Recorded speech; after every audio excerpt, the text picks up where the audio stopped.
Hi hello வணக்கம் and welcome to Sprite வணக்கம். Good morning தமிழா. வணக்கம் வருண். வணக்கம். எப்படி இருக்கீங்க? சூப்பரா இருக்கேன். ஃப்ரெஷ்ஷா இருக்கீங்களா? சும்மா கெத்தா இருக்கேன். சாமங்க. நான் திடீர்னு யாரோ காலையில வந்து உங்ககிட்ட பயங்கர நெகட்டிவா பேசிட்டே இருக்காங்க நம்புறது. என்னதான் நம்ம வந்து அப்போஸ் பண்ணிட்டே இருந்தாலும் நம்மளுக்குள்ள இருக்கிற அந்த ஒரு கான்ஃபிடன்ஸ் கொஞ்சம் கம்மியாகுது. கவனிச்சிருக்கீங்களா? எப்பவுமே அதை வந்து சீரியஸா எடுத்துக்கிட்டு இல்லாதவங்களுக்கு பதில் சொல்லி இல்ல அவங்கள திருத்தரன்ற பேர்ல அவங்க கிட்ட பேச்சு கொடுத்தோம்னா தான் அது நடக்கும். யாராவது உங்ககிட்ட வந்து காலையில நெகட்டிவா பேசினாங்க அப்படின்னா முடிஞ்ச அளவுக்கு உங்ககிட்ட கேட்கிற மாதிரியே நடிச்சுட்டு இந்த காதுல வாங்கி அந்த காதுல விடுங்கன்னு சொல்ல மாட்டேன். இந்த காதுலயே வாங்காதீங்க. இந்த மாதிரி வந்து நிறைய பேர் யோசிக்காததான் எனக்கு வந்து பிரச்சனை அப்படிங்கிறது ஒரு கதை மூலமா வந்து தெரிஞ்சுக்கிட்டேன். ஒரு ராஜா இருக்காரு. அவங்க அந்த ராஜாங்கனால என்ன பண்ணுவாங்க, யாரையாவது குழப்பி விட்டுட்டு ஏதாவது ஒரு பரவாயில்ல இந்த மாதிரி அந்த புறத்துல போய் தூங்கிடுவாங்க. இல்லங்க, இவர் என்ன பண்றாருன்னா அவரோட பழைய தலைவத்துக்கு வந்து ரொம்ப வயசாயிடுச்சு. சோ அடுத்ததா ஒருத்தர் வந்து எலெக்ட் பண்ணி வந்து கூட்டு வரணும், யாரை வந்து எலெக்ட் பண்ணலாம் அப்படின்னு வந்து யோசிக்கும் பொழுது என்னென்னவோ வந்து தேர்வெல்லாம் வந்து வச்சு பாக்குறாரு. எல்லாருமே வந்து பலசாலிகளா வந்து இருக்கிறாங்க. நிறைய விஷயத்துல வந்து எல்லாருமே வந்து ஈக்குவலா இருக்காங்க. சரி, எப்படி நம்ம வந்து தேர்வு செய்யறது அப்படின்னும் பொழுது என்ன பண்றாருன்னா இந்த டாப் 10 இருப்பாங்க இல்லையா, அந்த டாப் 10 நாமினேஷன் வந்து கூப்பிட்டுட்டு வந்துட்டு என்ன சொல்றாருன்னா, அரண்மனைக்கு பின்பக்கமா வந்து ஒரு கதவு இருக்கு. அந்த கதவு வந்து இரும்பால செய்யப்பட்ட கதவு. அதை வந்து சும்மா வந்து யாராலையுமே வந்து நகர்த்தவே முடியாது. இன்ஃபேக்ட் அதை கொண்டு வந்து பொருத்துறதுக்கே வந்து பல யானைகள்லாம் வச்சு இழுத்துட்டு வந்து பொருத்துற கதவு. அது வந்து இந்த பேலஸோட சேஃப்டிக்காக அந்த மாதிரி வந்து பொருத்திருக்காங்க அப்படின்னு சொல்லிட்டு அந்த கதவோட மகிமையை பத்தி மட்டுமே ஒரு 20 நிமிஷம் சொல்லியிருக்காரு.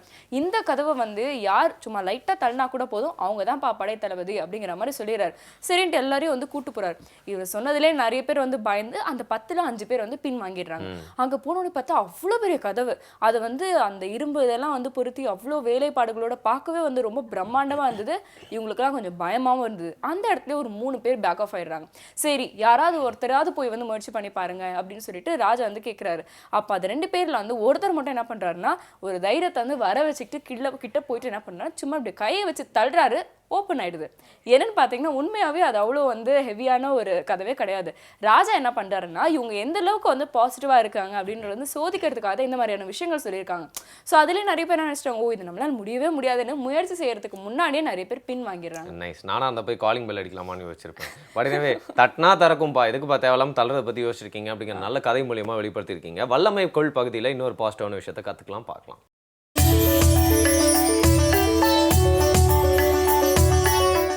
அனைவருக்கும் என் இனிய காலை வணக்கம். இன்றைக்கி நம்ம நிறைய யோகாசனங்கள் இன்றைக்கி நம்ம பார்க்க போகிறோம். இன்றைக்கி இந்த யோகாவை நம்ம ஏன் இன்றைக்கி பார்க்குறோன்னா, இன்றைக்கி நம்மளுக்கு முன்னாடி நிற்கிற இந்த 2 குழந்தைங்க வந்து வேர்ல்டு லெவலில் போயிட்டு யோகா சாம்பியன்ஷிப் வின் பண்ணிட்டு வந்திருக்க 2 குழந்தைங்க. இந்த குழந்தை பேர் வந்து தானுஸ்ரீ, இவர் பேர் வந்து குருச்சரண். இந்த 2 பேர் பார்த்திங்கன்னா மலேசியாவில் போயிட்டு நம்மளோட இந்தியாவை ரெப்ரசன்ட் பண்ணி செகண்ட் ப்ரைஸ் வரைக்கும் வாங்கிட்டு வந்திருக்காங்க. ஒருத்தர் செகண்டு, ஒருத்தர் தேர்ட், அதாவது சில்வர் அண்ட் பிரான்ஸ் மெடல் வரைக்கும் வாங்கிட்டு வந்திருக்காங்க. இதையே நான் உங்ககிட்ட இந்த நேரத்தில் சொல்ல விரும்புகிறேன்னா, யோகா பண்ணால் ஃப்ராக்சர் ஆகாதுன்ற ஒரு புது விஷயத்தை உங்களுக்கு நான் சொல்லிக் கொடுக்குறேன். ஏன்னா ஃப்ராக்சர் ஏன் ஆகாது அப்படின்னு கேட்டிங்கன்னா, இது வரைக்கும் நீங்கள் போகாத நிலைக்கு போகும்போது தான் ஃப்ராக்சர் வரும் இல்லைங்களா. இது வரைக்கும் நம்ம இது வரைக்கும் உடம்பை முன்னையே குடிங்கல, இல்லைனா ஃப்ரண்ட்டில் பெண்ட் பண்ணல, பேக்கில் பெண்ட் பண்ணல, இது வரைக்கும் எந்த நிலைக்கு நீங்கள் போகலையோ அந்த நிலைக்கு நீங்கள் போகும்போது தான் ஃப்ராக்சர் வருது. பட் நீங்கள் தினமுமே உங்கள் பாடியை ஃப்ளெக்சிபிளாக வச்சுக்கிறதுக்கு யோகாசனங்கள்லாம் செய்யும்போது அந்த போஸ்டருக்கு நீங்கள் தினமும் உங்களுடைய பாடியை கொண்டு வரும்போது ஃப்ராக்சர்ன்றதே வராது. இன்றைக்கி அப்பேற்பட்ட யோகாவை ரொம்ப ஒரு அட்வான்ஸ்டு யோகா. இன்றைக்கி இந்த குழந்தைங்க பண்ணுற யோகாவை பார்த்து தயவுசெய்து வீட்டில் ட்ரை பண்ணாதீங்க. ஸோ இந்த யோகாவை நம்ம வந்து பண்ணணுன்னா 2 வருஷம் ட்ரெயின் ஆகிருக்கணும். பேசிக்லேருந்து கொஞ்சம் கொஞ்சமாக தான் வரணும். இதே நான் உங்களுக்கு இன்றைக்கி எடுக்கிறேன்னா, இந்த மாதிரி இந்த வயசுலேருந்தே நீங்கள் பண்ணலாம், இந்த வயசுலேருந்து நீங்கள் அட்வான்ஸ்ட் யோகாலாம் பண்ணலாம்னு காட்டுறதுக்காக மட்டுமே இந்த எபிசோடு உங்களுக்கு நாங்கள் கொடுக்குறோம். அந்த வகையில் இன்றைக்கி நம்ம ஒரு யோகா மட்டும் இல்லை, இந்த சின்ன குழந்தைங்க பண்ணுற எல்லா யோகாவும் இன்றைக்கி நம்ம பார்ப்போம். சின்ன குழந்தைங்கள இந்த பக்கம் டேர்ன் பண்ணுங்கள் பார்க்கலாம். ஆப்போசிட்டில் நில்லுங்க. ஆப்போசிட்டில் நின்றுட்டு க்ரோ போஸ்டர் இப்போ பண்ணுங்கள் பார்க்கலாம். நீங்கள் பாருங்கள், இது வந்து காக்கா எந்த மாதிரி நிற்குமோ அதை மாதிரி எவ்வளவு வெயிட் லிஃப்டராக இருந்தால் கூட நம்மளோட வெயிட்டை நம்ம எப்படி தூக்குறோம் பாருங்கள். 2 உங்களுடைய வெயிட்டு ஃபுல்லாக உங்களுடைய எல்போவில் வருது. ரிலாக்ஸ். அடுத்த யோகா பண்ணலாம். இப்போ பாருங்கள், இதுவும் ஒரு அட்வான்ஸ் போஸ்டர். அதில் எந்த ஒரு அட்வான்ஸ் போஸ்டர் பண்ணாலும் ஸ்மைலிங் தான் ரொம்ப இம்பார்ட்டண்ட். ஏன்னா கஷ்டப்படாத பண்ணுறோன்றது தான் அதில் தெரியும். ரிலாக்ஸ்.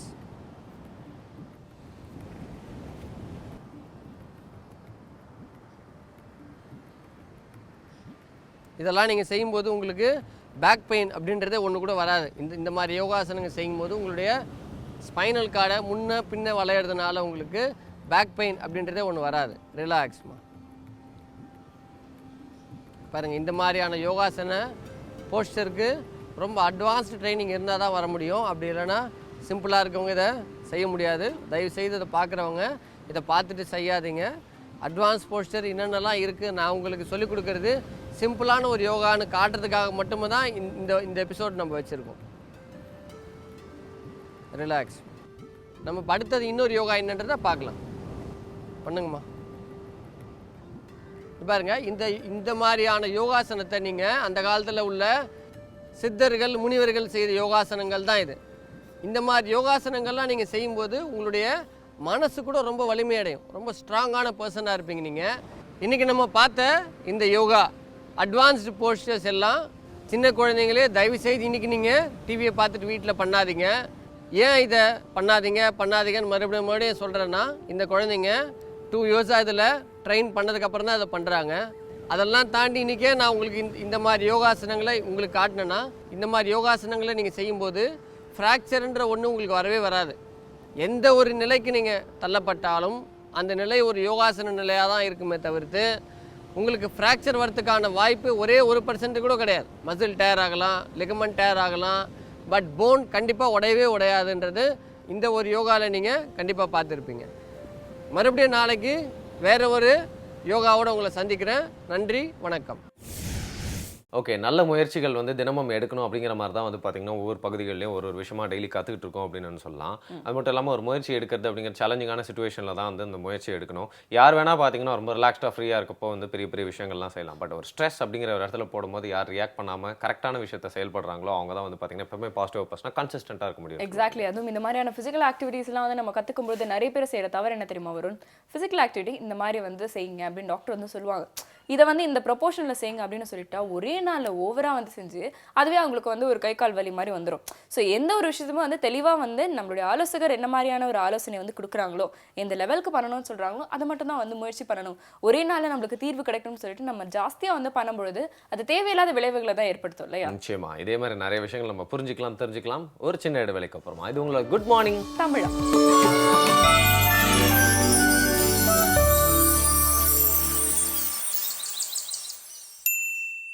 Welcome back. இது உங்கள் ஸ்ப்ரைட் வழங்கும் குட் மார்னிங் தமிழா. டாக்டர் பாரதி இன்னைக்கு வந்து ஏதோ ஒரு இன்ட்ரெஸ்டிங்கான ஒரு விஷயம் பற்றி வந்து பேச போகிறாங்க. பொதுவாக அவங்க வந்து சொல்கிற நிறைய விஷயங்கள் வந்து பார்த்தீங்கன்னா நம்மளுக்கு வந்து உபயோகரமாக வந்து இருக்கும். இன்ஃபேக்ட் இன்னைக்கு காலகட்டத்தில் வந்து நிறைய பேர் என்ன சொல்கிறாங்க அப்படின்னு வந்து பார்த்தீங்கன்னா, அந்த குழந்தைங்களுக்கு வந்து நிறைய விஷயங்கள் வந்து போய் சேர்றதில்ல, நியூட்ரிஷன் வந்து போய் சேர்றதில்ல, என்னதான் அவங்களுக்கு ஹெல்த்தியரான விஷயங்கள் வந்து நம்ம கொடுத்தாலும் வந்து ஏன் சேர்றதில்ல அப்படின்னு வந்து யோசிக்கும் பொழுது ரீசெண்ட் சர்வே என்ன சொல்லுதுன்னா, இப்போ பேரண்ட்ஸ் வந்து ரொம்ப ஒபீஸாக வந்து இருக்காங்க அப்படின்னா அவங்களுக்கு பிறக்கக்கூடிய குழந்தைங்களும் வந்து கொஞ்சம் அவங்களுக்கு அந்த நியூட்ரிஷனோ இல்லை ஹெல்த் டிஃபெக்ட்ஸோ வந்து நிச்சயமாக வந்து இருக்கும். அதாவது அந்த ஒபிசிட்டி அப்படிங்கிறது வந்து பிறக்கும்பொழுதே ஒரு சிலர் வந்து உடல் பருமனாக இருப்பாங்களே, அது மாதிரி வந்து கிடையாது. லைஃப் ஸ்டைல் மாடிஃபிகேஷனால யாருக்குலாம் அந்த ஒபிசிட்டி வருதோ அவங்களுக்கு பிறக்கக்கூடிய குழந்தைங்களுக்கும் வந்து பிறக்கும்போதே நிறைய ஹெல்த் டிஃபெக்ட்ஸோட தான் பிறப்பாங்க. ஓகே, பேரண்ட்ஸே ஒபீஸாக இருக்காங்க அப்படின்னு நீங்கள் ஆரம்பிச்சப்போ ஓகே குழந்தைங்களுக்கு கொடுக்காம எல்லா ஃபுட்டும் அவங்களே சாப்பிட்றாங்க போல அப்படின்னு நினச்சேன். பட் எனிவே இன்னைக்கு வந்து பார்த்தீங்கன்னா நிறைய விஷயங்கள் நம்மளுக்கு உருப்படியாக புரிஞ்சுக்கிற மாதிரி நம்ம லைஃப்க்கு தேவையான மாதிரி சொல்கிறதுக்காக பாரதி அவர்கள் வந்திருக்காங்க. பார்க்கலாம்.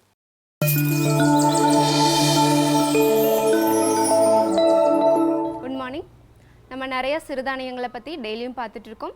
ஸோ இன்றைக்கி நம்ம பார்க்க போகிறது வரகு. வரகில் இருக்க ஒரு ஸ்பெசிஃபிக்கான ஒரு பொருள் என்ன அப்படின்னு பார்த்தோம்னா, அதுக்கு வந்து 7 லேயர்ஸ் இருக்கும். ஸோ அதுக்குள்ளே வந்து எந்த ஒரு பூச்சியோ இல்லை இன்ஃபெக்ஷனோ அண்டவே அண்டாது. ஸோ வரகை வந்து டெய்லியும் எடுத்துக்கிறது ரொம்பவே நல்லது. ஸ்பெஷலாக குழந்தைங்க அதிகமாக எடுத்துக்கிட்டோம்னா அவங்களோட இம்யூனிட்டி பவர் அதிகரிக்கும். அது மட்டும் இல்லாமல் எந்த ஒரு வகையான இன்ஃபெக்ஷன் வராமல் தடுக்கிறதுக்கு வரகு வந்து ரொம்ப யூஸ்ஃபுல்லாகவே இருக்கும். எல்லா தானியங்களுக்குமே வந்து லேயர் வந்து 1 இல்லை 2 தான் இருக்கும். இதுக்கு 7 லேயர் இருக்கிறதுனால எந்த ஒரு பூச்சியோ எந்த ஒரு இன்ஃபெக்ஷனோ அதில் போய் அண்டாது. ஸோ வரகை வந்து டைரெக்டாக நம்ம ஜஸ்ட் மேலோட்டமாக கழுவிட்டு அதோட தோல் மட்டும் எடுத்துகிட்டு கூட யூஸ் பண்ணிக்கலாம். குழந்தைங்களுக்கு திணை அரிசியை என்னென்ன மாதிரி கொடுக்கலாம் அப்படின்னு பார்த்தோம்னா ஈவினிங் வந்து பாயசம் இல்லை லட்டு அந்த மாதிரி கொடுத்தோம்னா குழந்தைங்களுக்கும் சாப்பிட்றதுக்கும் கொஞ்சம் இன்ட்ரெஸ்டிங்காக இருக்கும். ப்ளஸ் வந்து டிஃப்ரெண்ட்டான வெரைட்டிஸ் ப்ளஸ் வந்து டிஃப்ரெண்ட்டான நியூட்ரிஷன் வந்து அவங்களுக்கு கிடைச்ச மாதிரியும் இருக்கும். அதே போல் வயசானவங்களுக்கு நிறைய ஃபைபர் இருக்கனால நைட்டில் கொடுக்கறது நல்லது. ப்ளஸ் வந்து பல் இல்லாமல் சாப்பிட முடியாமல் இருக்கவங்களுக்கு கஞ்சி மாதிரி ஃபார்மில் கொடுக்கறது இன்னுமே நல்லது. வரகு வந்து இம்யூனிட்டி பவரை அதிகப்படுத்துறதுக்கு ரொம்பவே உதவியாக இருக்கும். அது மட்டும் இல்லாமல் வெரிகோஸ் வெயின் ப்ராப்ளத்தினால சஃபர் ஆகிட்டு இருக்க நிறைய லேடிஸ், ஸ்பெஷலாக லாங் ஸ்டாண்டிங்கில் நின்றுட்டு வேலை செய்கிற லேடிஸ்க்கு வந்து இந்த மாதிரியான வெரிகோஸ் வெயின் ப்ராப்ளம் இருக்கும். ஸோ அவங்க வந்து வரகரிசி அதிகமாக எடுத்துக்கிறது நல்லது. அது மட்டும் இல்லாமல் யாரெல்லாம் ரொம்ப குண்டாக இருக்கும் அப்படின்ற மாதிரி ஃபீல் பண்ணுறீங்களோ, இல்லை நம்ம டயட்டில் இருக்கணும் அப்படின்னு நினைக்கிறவங்க மத்தியானம் மட்டும் கொஞ்சம் வரகரிசி எடுத்துக்கிறது ரொம்பவே நல்லது.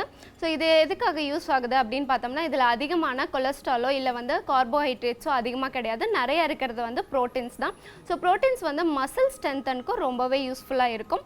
அது மட்டும் இல்லாமல் பெண்களோட யுட்ரஸை வந்து க்ளீன் பண்ணுறதுக்கு, அதாவது பியூரிஃபை பண்ணுறதுக்கு வரகரிசி ரொம்பவே உதவியாக இருக்கும். இதில் முக்கியமான இன்னொரு விஷயம் என்னென்னா, டயபெட்டிஸ் யாருக்கெல்லாம் இருக்கோ அதுக்கு வந்து அவங்களுக்கெல்லாம் வரகரிசி வந்து ரொம்பவே யூஸ்ஃபுல்லாக இருக்கும்.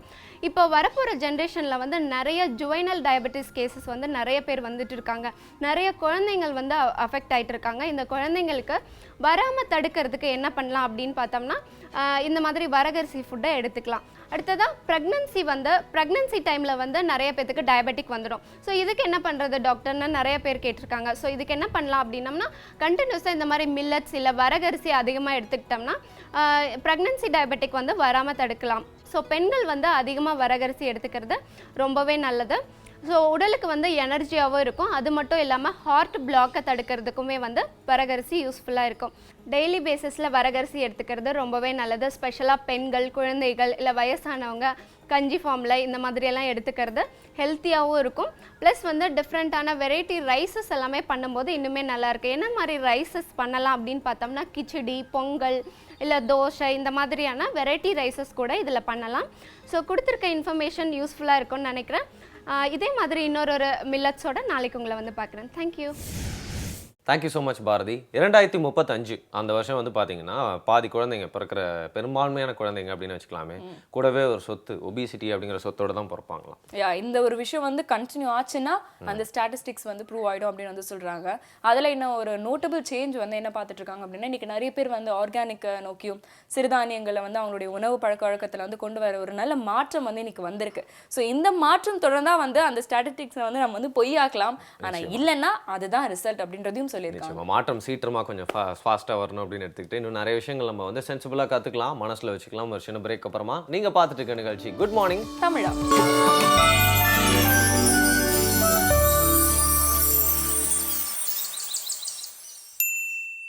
Welcome back. இது உங்கள் ஸ்ப்ரைட் வழங்கும் குட் மார்னிங் தமிழா. ஜூஸஸ் இதுதான் வந்து இன்னைக்கு நிறைய பேருடைய பிரேக்ஃபாஸ்ட்டாக இருக்கு. ஆர் நிறைய பேர் வந்து டின்னருக்கு வந்து வெறும் ஜூஸஸ் ஆர் ஃப்ரூட் சாலட் அதை மட்டும் தான் குடிச்சு உயிரே வாழ்றாங்க நிறைய பேர். நல்லதுதாங்க. சில நேரங்களில் வந்து அதை வந்து ஃபாலோ பண்ணுறது வந்து நல்லது தான். ஆனால் வந்து ஹோல் ஃப்ரூட்டாகவே இதுக்கு நீங்கள் வந்து சாப்பிட்றலாம்ப்பா அப்படின்னு வந்து சொல்கிற அளவுக்கு ஜூஸஸில் வந்து சுகர், க்ரீம், ஐஸ்கிரீம், அது இதுன்னு எல்லாத்தையும் போட்டு இதுக்காக நீங்கள் எதுக்கு வந்து டயட் ஃபாலோ பண்ணுறீங்க அப்படிங்கிற ஒரு பெரிய கேள்வி எழுப்புற மாதிரி நிறைய பேர் அதை செஞ்சிடறாங்க இல்லையா? எக்ஸாக்ட்லி. பட் திவ்யா செந்தில் கொடுக்க போகிற ஜூஸை நீங்கள் அக்ஷய திருதியில் தான் வாங்க முடியும். இதை தேய்ச்சும் பார்க்கலாம், நீங்கள் அடகு கூட வச்சு வித்துடலாம் ஜூஸ். ஏங்க சொல்கிறீங்க? ஏன்னா அது ஒரு கோல்டன் ஃப்ரூட் ஜூஸ். ஆஹா, பார்க்கலாம்.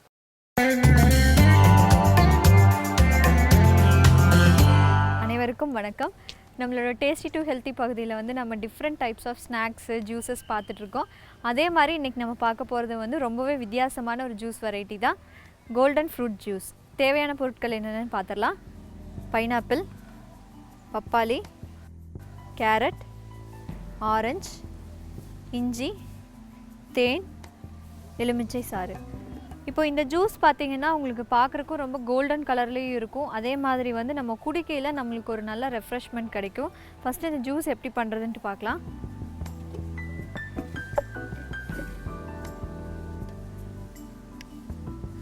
ஃபஸ்ட்டு இதில் பைனாப்பிள் ஆட் பண்ணிக்கிறேன். நெக்ஸ்ட் ஒன் வந்து பப்பாயா,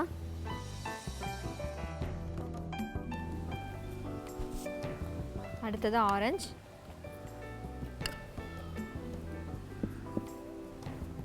கேரட்,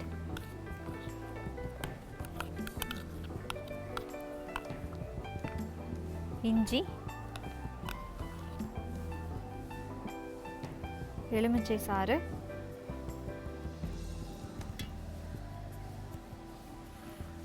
ஸ்வீட்னஸ்க்காக தேன். இப்போ உங்களுக்கு வந்து பைனாப்பிள் பிடிக்கும் அப்படின்னா நீங்கள் பைனாப்பிள் அதிகமாக ஆட் பண்ணிக்கலாம். உங்களுக்கு எந்த ஃப்ரூட் ரொம்ப பிடிக்குமோ அது இதில் அதிகமாக ஆட் பண்ணிக்கலாம். கொஞ்சமாக தண்ணி ஊற்றி இதை அரைச்சிட்றேன்.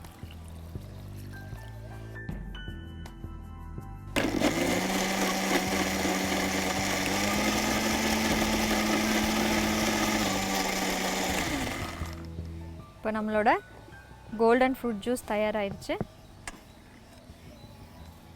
இதை வந்து கிளாஸில் மாற்றிக்கலாம்.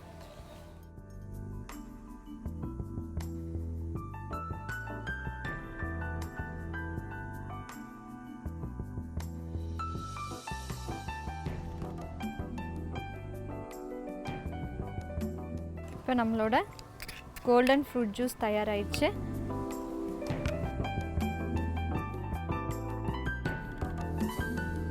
இப்போ வந்து நீங்கள் இந்த ஜூஸ் பண்ணும்போது உங்கள் வீட்டில் வந்து இந்த பசு மஞ்சள்னு சொல்கிறாங்க இல்லைங்களா, ஃப்ரெஷ்ஷான டர்மரிக் கிடச்சிதுன்னா நீங்கள் அது இதில் ஆட் பண்ணலாம். ரொம்பவுமே வந்து உங்களுக்கு அது ஒரு ஹெல்த்தியான ஒரு கிழங்கு வகை. இப்போ இதில் பார்த்தீங்கன்னா நம்ம இஞ்சி ஆட் பண்ணியிருக்கோம், அதே மாதிரி வந்து ஆரஞ்சு, தென் வந்து பைனாப்பிள் இதெல்லாம் ஆட் பண்ணியிருக்கோம். இப்போ நீங்கள் ஃபுட்டுக்கு ஒரு 1 hour பிஃபோர் எடுத்துட்டிங்கன்னா உங்களுக்கு வந்து ரொம்பவுமே ஒரு ஃப்ரீயான ஒரு ட்ரிங்க் எடுத்த மாதிரி இருக்கும். கண்டிப்பாக நீங்களும் இது உங்கள் வீட்டில் ட்ரை பண்ணி பாருங்கள். மீண்டும் நாளை வேறொரு வித்தியாசமான உணவு வகையுடன் சந்திக்கிறேன். நன்றி, வணக்கம். கோல்டன் ஃப்ரூட் ஜூஸ் அப்படின்னு சொல்கிறப்போ எங்களுக்கு ஒரே வாண்டரிங்காக இருந்துச்சு அப்படின்னு சொல்லலாம். Thank you so much. எங்களுக்கு ஒரு சூப்பரான இன்க்ரீடியன்ட் லைஃப்பில் ஆட் பண்ணியிருக்கீங்க. கோல்டன் ஃப்ரூட் ஜூஸ் நிறைய டிஃப்ரெண்டான விஷயங்கள்லாம் நம்மளுக்கு டெய்லி தருவாங்க அவங்க அப்படின்னு நினைக்கலாம். ஏதோ ஒரு ஃபுட் வெரைட்டியாக வரும், ரொம்ப காஸ்ட்லியஸ் ஃபுட்டு. என்னன்னு பார்த்தீங்கன்னா அதில் வந்து கொஞ்சம் இந்த கோல்டு தங்கத்தோடைய துகள்கள்லாம் இருக்கு இல்லையா, போட்டாங்க. அதை போட்டுட்டு வந்து அது ஒரு ஜூஸோ சம்திங் ஃபுட்டோ வந்து ரொம்ப காஸ்ட்லியாக. அதே மாதிரி வந்து சோப்பில், அதுக்கப்புறம் ஃபேஸ் க்ரீம்ஸில் இதிலெல்லாம் இப்போ வந்து ஆட் பண்ண ஆரம்பிச்சிருக்காங்க. இதனால என்ன பெனிஃபிட் அப்படிங்கிறது தான் வந்து கொஞ்சம் யோசனையாக இருக்குது. அதாவது காஸ்ட்லியான பொருட்கள் வாங்கி யூஸ் பண்ணி பின்னுக்குள்ளே போகிற மாதிரி நம்மளும் மண்ணுக்குள்ளே தான் போகிறோம் அப்படிங்கிறத யாரும் யோசிக்க மாட்டாங்க அப்படின்னு நினைக்கிறேன். எப்போவுமே வந்து உணவு அப்படிங்கிறது ஹெல்த் வைஸாக இருக்கணும், பட் ஆடம்பரமாக இருக்கக்கூடாது அப்படின்னு சொல்லலாம் இல்லையா? நிச்சயமா. ஸோ இதே மாதிரியான நிறைய எளிமையான கருத்துக்கள் உங்களுக்கு காத்துட்டு இருக்கு. ஒரு சின்ன இடைவெளிக்கு அப்புறம் தொடர்ந்து பேசலாம். இது உங்கள் ஸ்ப்ரைட் வழங்கும் குட் மார்னிங் தமிழா.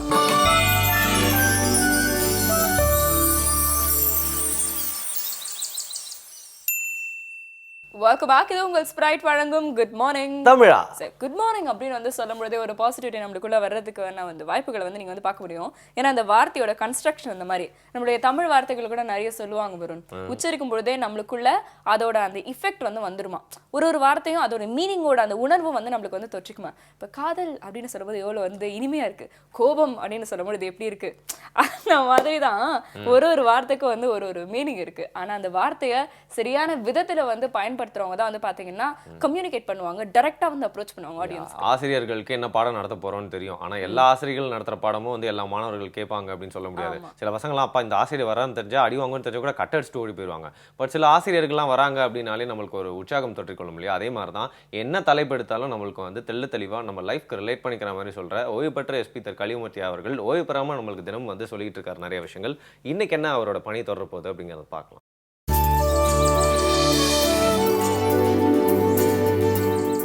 வணக்கம் நேயர்களே. காவல்துறை அதிகாரியான நான் வாழ்க்கையில் முன்னேறுவதற்கான வாழ்வியல் சிந்தனைகள் பற்றியே இதுவரை உங்களிடம் நான் பேசிக்கொண்டிருந்தேன். காவல்துறையில் புலனாய்வு செய்த முக்கிய வழக்குகள் பற்றியும் அந்த கொலைகளுக்கான காரணங்கள் பற்றியும் நீங்கள் கூறினால் காவல்துறையினுடைய பணி எவ்வளவு கடுமையானது என்பது பற்றியும், மேலும் இதுபோல குற்றங்கள் நடக்காமல் இருப்பதற்கு என்ன செய்ய வேண்டும் என்பது பற்றியும் மக்கள் தெரிந்து கொள்ள முடியும் என்ற காரணத்தினால் இன்றிலிருந்து தொடர்ந்து நான் புலனாய்வு செய்த முக்கிய வழக்குகள் பற்றி உங்களிடம் கூற இருக்கின்றேன். சென்னை மாநகரத்திலே நான் உதவி ஆணையராக பணிபுரிந்த போது மாலை நேரத்திலே எனக்கு ஒரு தொலைபேசி அழைப்பு. பாண்டி பஜாரில் மனைவிக்கும் பொண்ணுக்கும் முன்னால் ஒருத்தரை சுட்டு கொண்டுட்டாங்க என்பது தான் தகவல். சிறிது நேரத்தில் அனைத்து காவல்துறை உயரதிகாரிகளும் அந்த இடத்திற்கு சென்று விட்டோம். அங்கு சென்று பார்க்கும்போது தான் தெரிந்தது, அங்கு இறந்து போனவர் உயர்நீதிமன்றத்திலே போதைப்பொருள் கடத்துகின்ற வழக்குகளிலே நீதிமன்றத்திலே ஆஜராகக்கூடிய மிக திறமை வாய்ந்த முக்கியமான ஒரு வழக்கறிஞர் சுட்டுக் கொல்லப்பட்டிருக்கின்றார் என்பது அங்கு சென்ற பிறகுதான் தெரிந்தது. அதுவும் அவருடைய மனைவிக்கும் மகளுக்கும் முன்னால்.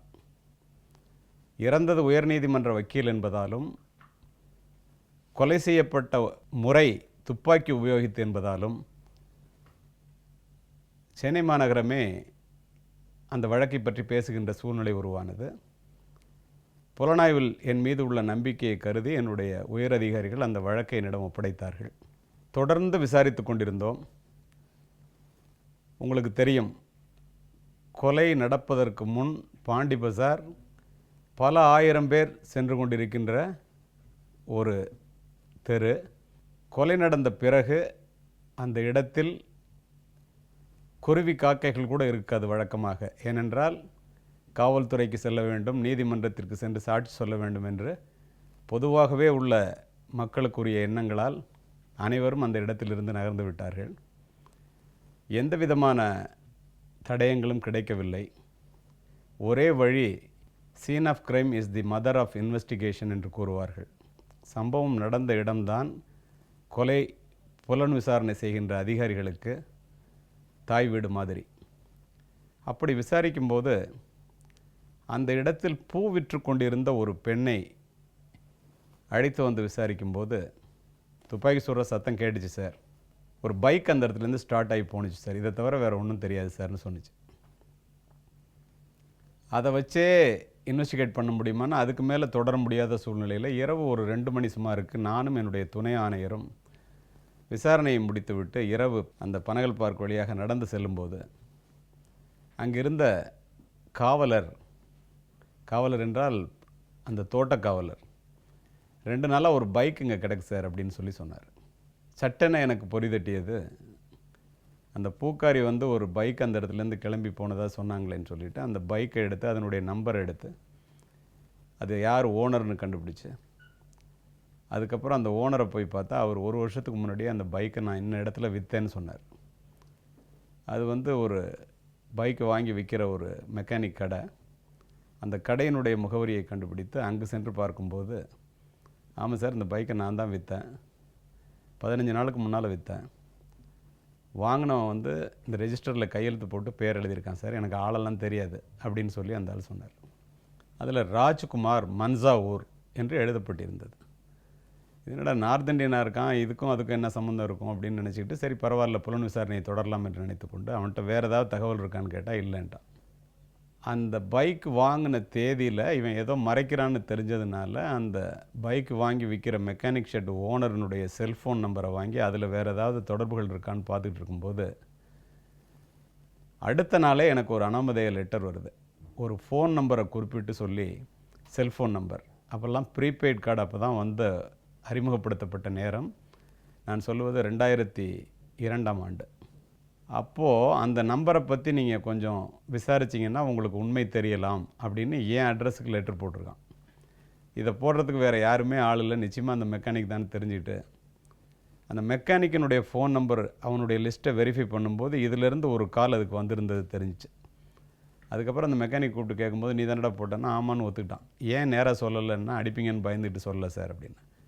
அதுக்கு பிறகு எந்த நம்பரிலிருந்து அந்த மெக்கானிக்கு வந்து பைக் வாங்குறது சம்மந்தமாக அந்த ராஜ்குமார் மன்சாவூரை சேர்ந்தவன் பேசினானோ அந்த நம்பரோட பிரிண்ட் அவுட் எடுத்தோம். அது வாங்கப்பட்ட அட்ரஸ் என்னன்னு போய் அந்த உரிய செல்ஃபோன் கம்பெனியில் போய் பார்க்கும்போது ஒரு ஃபால்ஸ் அட்ரஸ் கொடுத்து அது வாங்கியிருந்தாங்க. இப்போ மாதிரிலாம் அப்போ கண்டிப்பு கிடையாது. ஃபால்ஸ் அட்ரஸ் கொடுத்து எவ்வளோ பேர் வேணாலும் ப்ரீபெய்ட் கார்டு வாங்கலாங்கிற சூழ்நிலை அப்போ இருந்தது. அதுலேயும் அந்த செல்ஃபோன் வாங்கும்போது ராஜ்குமார் மன்சாவூர்னு கையெழுத்து போட்டிருக்கான். Address false address.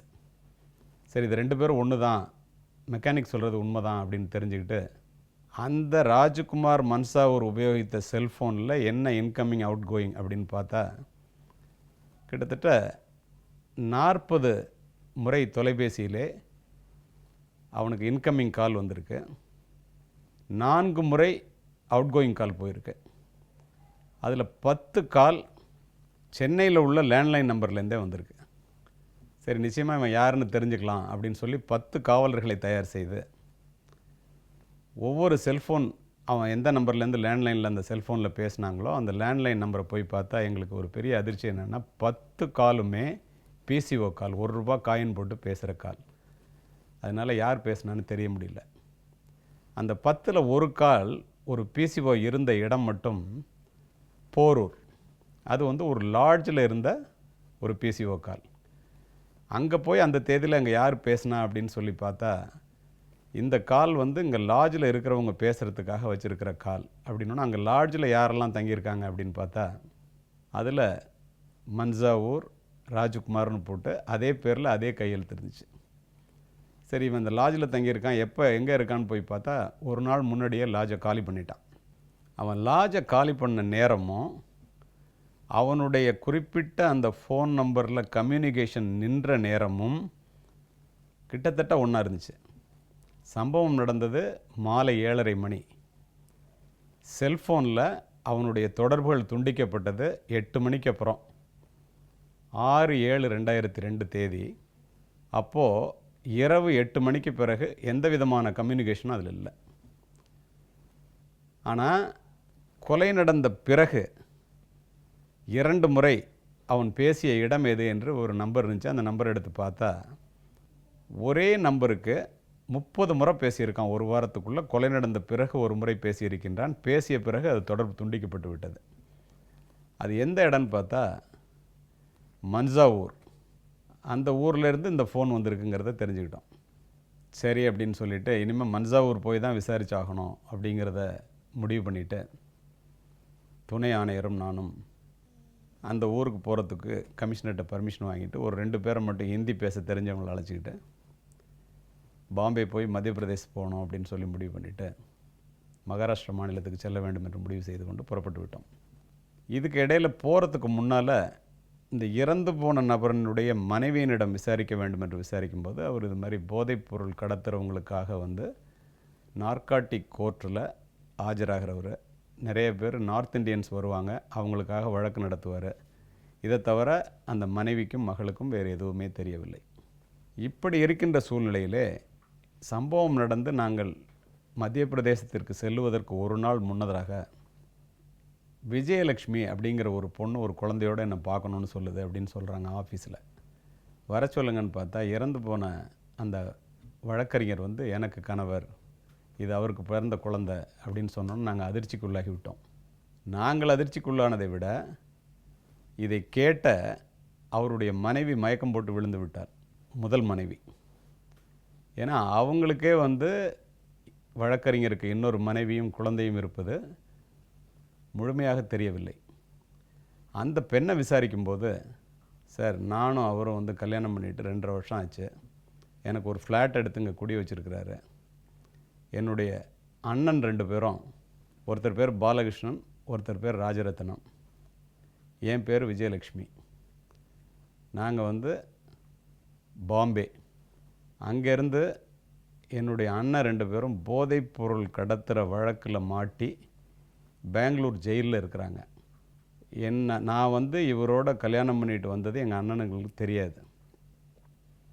எப்படிமா தெரியாது, என்ன விஷயம்னு தெளிவாக சொல்லுன்னு கேட்டால், இதற்கு முன்னதாக நான் ஒரு முறை அவருடன் பழக்கம் ஏற்பட்டு இங்கு வந்த பிறகு என்னுடைய அண்ணன்மார்களுக்கு தெரிந்து அவர்கள் அங்கிருந்து வந்து இந்த வக்கீலை அடிச்சுட்டு என்னை அழைச்சிட்டு போயிட்டாங்க.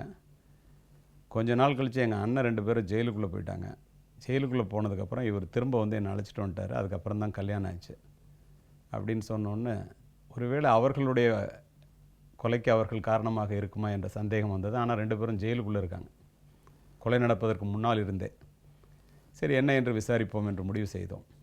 இது சினிமாவில் வர்ற சம்பவங்களை விட அதிர்ச்சிகரமாக இருக்கே அப்படின்னு நினச்சிட்டு 2 பேரும் மன்சாவூர் போகலாம் என்று முடிவு செய்தோம். நன்றி, நாளை மீண்டும் சந்திப்போம். இந்த வழக்கை பற்றி தொடருவோம். வணக்கம். வாழ்க்கையில் எப்போவுமே வந்து இன்றைக்கி ஒரு விஷயம் பண்ணுறோம் அப்படின்னா அதுக்கான பலன் இன்றைக்கே கிடைக்கணும்னு அவசியம் இல்லை. அதாவது ஒரு நல்லது செய்கிறப்போ தான் வந்து பார்த்திங்கன்னா பலன் உடனே கிடைக்காது, ரொம்ப நாளுக்கு அப்புறம் தான் வரும் அப்படின்னு சொல்லுவாங்க. அதே மாதிரி தான் வந்து எக்ஸ்பீரியன்ஸும், அந்த எக்ஸ்பீரியன்ஸ் வந்து இன்றைக்கி நம்ம அதை பார்க்குறோம் அப்படின்னா அதை நம்ம மற்றவங்க கிட்ட பகிர்ந்துக்கிறது, இல்லை அது நம்ம லைஃப்லேயே அதை இம்ப்ளிமெண்ட் பண்ணுறது, இல்லை என்றைக்கே ஒரு நாள் அது ஒரு பாடமாக நமக்குள்ளே உணர வைக்கிறது அப்படிங்கிறது அன்றைக்கே நடக்கணும்னு அவசியம் இல்லை. வருஷக்கணக்கு அதுக்கு அப்புறம் கூட நடக்கலாம் அப்படின்னு சொல்லலாம் இல்லையா? என்னைக்கோ ஒரு நாள் திடீர்னு நம்மளுக்கு வந்து கரெக்டான நேரத்தில் ஞாபகம் வரும், ஓகே இந்த மாதிரியான ஒரு விஷயம் இருக்கு இல்லையா, இதை நம்ம முயற்சி பண்ணி பார்க்கலாம் அப்படின்னு. ஆனால் அந்த நேரம் அந்த இன்ஸ்டிங்க்டை வந்து யார் வந்து ஃபாலோ பண்றாங்களோ அவங்க தான் வந்து சக்ஸஸ்ஃபுல்லாக மாறுவாங்க. ஸோ இன்ஸ்டிங்க்ஸை நிச்சயமா ஃபாலோ பண்ணுங்க. இதே மாதிரியான நிறைய விஷயங்கள் உங்களுக்காக காத்துட்டு இருக்கு. ஒரு சின்ன இடைவேளைக்கு அப்புறமா திறந்து பேசலாம். இது உங்கள் ஸ்ப்ரைட் வழங்கும் குட் மார்னிங் தமிழ்.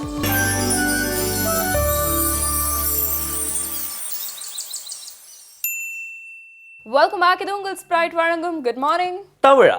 செய்தி துளிகள்ல வந்து ஷார்க் பத்தின ஒரு நியூஸ் காத்துட்டு இருக்கு. நான் ஷாக் அடிக்கிற மாதிரி ஒரு நியூஸ் வச்சிருக்கேன், பார்க்கலாம்.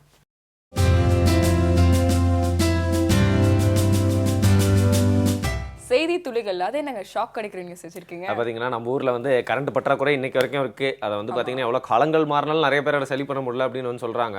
ஆனால் அந்த யூரோப்பில் வேற லெவலுக்கே போயிட்டாங்க. என்ன லெவலுக்கு போயிட்டாங்க? நம்ம இந்தியாவில் இல்லை தேர்ட் வேர்ல்ட் கண்ட்ரீஸ்ன்னு சொல்லப்படுற சில கண்ட்ரீஸ் எல்லாம் என்ன பிரச்சனை அப்படின்னு பார்த்தீங்கன்னா மூலப்பொருட்கள், அதாவது இந்த ஃபியூவல் பிரச்சனை, இந்த எலக்ட்ரிசிட்டி பிரச்சனை, இந்த மாதிரி எனர்ஜி கன்சூமிங் ப்ராப்ளம்ஸ் எப்பவுமே இருந்துகிட்டே இருக்கு இல்லையா? நம்ம யூரோப்பில் வேற லெவலுக்கு போய் என்ன பண்ணியிருக்காங்க அப்படின்னு பார்த்தீங்கன்னா இன்னும் ஒரு 20 இயர்ஸ்க்குள்ள ஹோல் யூரோப்பில் அங்கே இருக்க எல்லா கண்ட்ரீஸ்லுமே எல்லா வீடுக்குமே வந்து பார்த்தீங்கன்னா எலக்ட்ரிக்கல் சார்ஜிங் யூனிட்ஸ் இருக்க போகுது. ஸோ கார் எடுக்கிறோம், வெளில போகிறோம், சார்ஜ் போடுறோம், கிளம்பிக்கிட்டே இருக்கும். டக்குன்னு சார்ஜ் இருந்துச்சா ஏதோ ஒரு வீட்டுக்குள்ள நிறுத்தி அண்ணே இல்லை ஆண்டி அப்படின்னு கதவை தட்டி வந்து பார்த்தீங்கன்னா அங்கே நம்ம ப்ளக்கை சொல்லிட்டு கொஞ்சம் சார்ஜ் ஏற்றிக்கிட்டு அப்படியே கார் எடுத்துகிட்டு போயிட வேண்டியது தான். சூப்பருங்க. ஸோ எல்லாத்துக்கும் இன்னைக்கு வந்து ஒரு தீர்வு வந்து இருக்குப்பா, நீங்கள் இனிமேல் எந்த பிரச்சனையும் வந்து இருக்கவே கூடாதுப்பா அப்படின்னு நம்ம வந்து சொல்லிட்டு இருக்கோம் இல்லையா? ஆனால் வந்து யூரோப்பியன் கண்ட்ரீஸில் வந்து ஒரு முக்கியமான வெஸ்டர்ன் கண்ட்ரீஸில் இருக்கிற ஒரு பிரச்சனை என்னன்னு பார்த்தீங்கன்னா அங்கே இருக்கிற சீஸ்லாம் அப்பப்போ இந்த ஷார்க் வந்துடுது அப்படின்னு வந்து சொல்லுவாங்க. ஆமாங்க, அங்க யாராலையும் பாத்தீங்கன்னா ஷார்ட்ஸ் பிக்கினி போட்டு தாராளமா குளிக்கவே முடியலையாங்க. ஷார்க் வந்து பட்டுன்னு தொடைய கடிச்சு எடுத்துட்டு போயிருந்தான். இந்த மாதிரிலாம் இல்லைங்க, உண்மையாவே அங்க கொஞ்சம் நிறைய பிரச்சனைகள் இருக்குதான். அதனால வந்து இதுக்காகவே வந்து பெரிய தொகையை வந்து ஒதுக்கி இந்த விஷயங்கள்லாம் வந்து நம்ம வந்து கட்டுப்படுத்தணும். அதே சமயம் ஷார்க்கை வந்து நம்ம அழிக்கவும் கூடாது, அந்த இனத்தையும் வந்து பாதுகாக்கணும் அப்படிங்கிறதுக்காக கிட்டத்தட்ட $33 மில்லியன் இதுக்காக வந்து ஸ்பெண்ட் பண்ணிட்டு இருக்காங்க. ஸோ அந்த வகையில் இப்போ என்ன பண்றாங்கன்னா என்னதான் மானிட்டர் பண்ணாலும் வந்து ஏதோ ஒரு இடத்துல வந்து இந்த ஷார்க் வந்து மூப்பு பிடிச்சி வந்துடுது. இதனால வந்து நிறைய பிரச்சனைகள் வந்து வந்துட்டு இருக்கணும் பொழுது ட்ரோன்ஸ், அதாவது அந்த ஹெலிகேம், இதை வந்து நீங்க வந்து உங்க சிட்டிலே கூட நிறைய வந்து பார்க்கலாம். ஒரு குறிப்பிட்ட டிஸ்டன்ஸ் வரைக்கும் மேலே போயிட்டு ஹையர் ஆங்கிள் இருந்து மானிட்டர் பண்ணக்கூடிய ஒரு கேம். இது வந்து ஒரு சின்ன ஹெலிகாப்டர் மாதிரி இருக்கும், அதுல வந்து ஒரு கேமரா ஃபிக்ஸ் பண்ணியிருப்பாங்க. ஸோ இந்த ட்ரோன்ஸை வந்து இப்போ யூஸ் பண்ணி அந்த ஏரியாவில் இருக்கிற எல்லா இடத்துலையும் வந்து அந்த சீஸ்க்கு வந்து மேலே ஷார்க்கோட ஆக்டிவிட்டியை வந்து கண்காணிச்சுட்டு இருக்காங்களாம். ரொம்ப தீவிரமா வந்து பண்ணிட்டு இருக்காங்களாம். அதனால ஒரு ஷார்க் கூட இவங்களுடைய கண் பார்வையில இருந்து தப்பிக்க முடியாது. இந்த பல்லி நம்ம வீட்டுக்குள்ள வந்து இல்ல ஆண்ட்ஸ், அந்த எறும்புகள்லாம் வீட்டுக்குள்ள வந்து இந்த மனுஷங்க இருக்காங்கப்பா அப்படின்னு நினைக்க கம்ப்ளைண்ட் பண்ணிருக்கா. அவங்க பாட்டு ஒரு ஓரமா வாழ்ந்துட்டு போறாங்களா? அதே மாதிரி இந்த மனுஷனால வாழவே முடியாதுப்பா, எப்போ போனாலும் மற்ற மிருகம் மேல கம்ப்ளைண்ட் தான், அட்டகாசம் செய்கிறது, எங்களை அழிக்கிறது அப்படின்னு கம்ப்ளைண்ட் பண்ணிட்டே இருக்காங்க.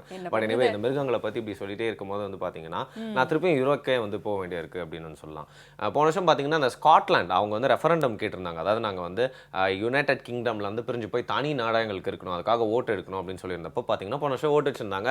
அதுல பெரும்பான்மையா வந்து பிரிட்டன் கூட ஸ்டே ஆகணும், யுனைடெட் கிங்டம்ல இருக்க விரும்புறோம் அப்படிங்கறத விருப்பம் தெரிவிச்சு பெரும்பான்மையான ஓட்டு போட்டதுனால ஸ்காட்லாண்டோட பிரிஞ்சு போக முடியல. பட் ரீசெண்டா போன வருஷம் என்ன ஆச்சு அப்படிங்கிறது எல்லாருக்குமே தெரியும். EU ரெஃபரண்டம் ஆகி அதுல வந்து பாத்தீங்கன்னா பிரிட்டன் மட்டும் தனியா பிரிஞ்சு வந்துட்டனால நீங்க மட்டும் தனியா பிரிஞ்சு வந்துட்டீங்களா, அப்ப நாங்களும் தனி கொடுத்துட போறோம், எங்களுக்கும் வீட்டுக்கு நடுவில் ஒரு கோட்டை கிளிங்க ரெண்டாவது வாட்டி அப்படின்னு சொல்லிட்டு இன்னொரு ரெஃபரண்டம் கேட்டிருக்காங்களாம். இந்த வாட்டி ஓட்டு எடுப்புல ஸ்காட்லாந்து இருக்குமா இல்லையா அப்படின்னு சொல்லிட்டு கொஞ்சம் சந்தேகமா தாங்க இருக்கு. எல்லா இடத்துலயும் இந்த கோதாவரி கோட்டைக்கிழி அப்படிங்கிற டயலாக் பிரச்சனை வந்து இருக்குது இல்லையா? இப்படி அங்கங்க நிறைய பிரச்சனைகள் இருக்கும் பொழுது எல்லாருக்கும் வந்து ஒரு பிரச்சனை, காமன் பிரச்சனை என்ன அப்படின்னா ஸ்மார்ட் போன் வாங்குறாங்கல்ல, அதுல தப்பி தவறி வந்து கொஞ்சோண்டு தண்ணி பட்டுட்டா கூட வந்து இவ்வளவு செலவு பண்ணி நம்ம வாங்கினது வேஸ்டா போயிடுச்சு அப்படிங்கிற மாதிரி ஃபீல் பண்றாங்க. ஆனா இப்பதான் நிறைய ஸ்மார்ட் போன் தண்ணி விழுந்தாலும் பரவாயில்ல, அதை சோப்பாவை யூஸ் பண்ணலாம் சொல்றாங்களே. அப்படிதான் சொல்றாங்க. ஆனா என்ன உண்மை என்ன பிராக்டிக்கல் அப்படிங்கிறது எல்லாருக்கும் அது தெரிஞ்ச விஷயம் தானே. சோ இந்த வந்து தண்ணியில தவறுதெல்லாம் வந்து விழுந்துட்டா இல்ல வந்து மழையில நனைஞ்சிட்டா வந்து உடனே வந்து பெரிய ஒரு பிரச்சனையா மாறிடுது, இல்ல போனே வந்து திருப்பி யூஸ் பண்ண முடியாது. இந்த மாதிரியான பிரச்சனைகள் இருக்கும்போது சரி இதுக்கு நம்ம ஒரு மாற்று கண்டுபிடிக்கணும் அப்படின்னு சொல்லிட்டு ரீடக்ஸ் அப்படிங்கிற ஒரு வேக்யூம் கிளீனர் மாதிரியான ஒரு விஷயத்தை வந்து கண்டுபிடிச்சிருக்காங்க. என்னன்னு பாத்தீங்கன்னா இந்த ஒரு டோஸ்டர், பிரெட் டோஸ்டர் மாதிரி இருக்கு. அதை ஓபன் பண்ணி தண்ணியில விழுந்தவங்க போன் எடுத்து உள்ள வைக்கலாம், உள்ள வச்சு திருப்பி க்ளோஸ் பண்ணிட்டீங்கன்னா கொஞ்ச நேரத்துல வந்து இந்த இடத்துல இருக்கிற அந்த மாய்ஸ்சர் எல்லாத்தையும் வந்து அதை வந்து அப்சர்வ் பண்ணி வேப்பரைஸ் பண்ணி வெளியில தள்ளிடும். கொஞ்ச நேரத்துல உங்க போன் வந்து பாத்தீங்கன்னா ஃபுல்லா வந்து மாய்ஸ்சர் கண்டென்ட் வந்து எடுத்துட்டு ஃப்ரெஷ் அஸ் நியூவா வரும். அதுக்கப்புறம் நீங்க உள்ள இருக்கிற அந்த மதர் போர்டு அந்த மாதிரியான விஷயங்கள் என்ன கோளாறுகள் இருக்கோ அதை வந்து நம்ம வந்து உடனே ரெக்டிஃபை பண்ணலாம். இன்ஃபேக்ட் தண்ணியில விழுந்த உடனே வந்து இந்த மெஷின்ல வச்சு நீங்க வேப்பரைஸ் பண்ணிட்டீங்கன்னா எந்த டேமேஜுமே வந்து ஆகாதான். ரொம்ப நேரம் வந்து அந்த தண்ணி தண்ணிலேயே இருந்ததுனா தான் வந்து ஓவர் டேமேஜ் ஆகுமா. ஸோ இது வந்து இன்னைக்கு நிறைய பேருக்கு வந்து ஒரு வரப்பிரசாதமா வந்து ரிலீஸ் பண்ணியிருக்காங்க market ல. வாவ், இந்த சப்பாத்தி கல்ல நீங்க வச்சு எடுத்தீங்கன்னா உங்களுக்கு பாத்தீங்கன்னா அதே இவ்வளவு பெரிய சப்பாத்தி அப்படிங்கிற மாதிரியே அந்த போனை வச்சு எடுத்தோம் தண்ணி எல்லாம் உறிஞ்சிருது இல்லையா. வாவ், Correct-ங்க. நைஸ். இது மாதிரி நிறைய இன்வென்ஷன்ஸ்லாம் வந்துட்டே இருக்கு. ஆனாலும் தாட்ஸ் அது வந்து ஒவ்வொரு நாளும் நம்மளுக்கு வந்து புதுசா தேவைதானே. ஸோ உங்களுக்காக ஒரு அழகான தாட் ஆஃப் த டே காத்துட்டு இருக்கு. அதை பார்த்துட்டு இந்த நாளை ரொம்ப பாசிட்டிவா ஆரம்பிங்க. நாளைக்கு மறுபடியும் 8 மணிக்கு நிறைய விஷயங்களோட உங்களை வந்து சந்திக்கிறோம். அது வரைக்கும் கிளம்புறோம். உங்களோட அன்பு நண்பர்களான வருண் மற்றும் சமயம் ஆன் குட் மார்னிங் தமிழா.